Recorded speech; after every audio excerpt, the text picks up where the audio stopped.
Dhallywood superstar Shakib খানের সাথে Prince সিনেমায় অভিনয় করছেন কলকাতার জনপ্রিয় অভিনেত্রী জ্যোতির্ময়ী কুণ্ডু।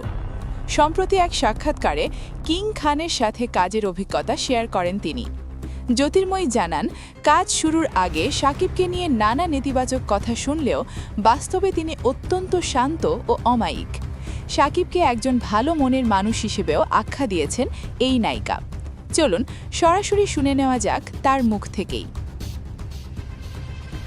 আসলে ওনার নামে আমি অনেক কথা শুনেছিলাম যে একটু রাগী, কম কথা বলে বা একটু সাবধানে কথা বলিস, এরকম নানা রকম কথা। বাট যখন ওনার সঙ্গে আমার প্রথম দেখা হয়, আমরা শর্টেই আমাদের প্রথম দেখা হয়, ওনার মনে হয়েছিল যে এত ভুল কথা কেন মানুষের বলে। উনি যথেষ্ট শান্ত স্বভাবের এবং যথেষ্ট পোলাইট, খুব ভালো মানুষ।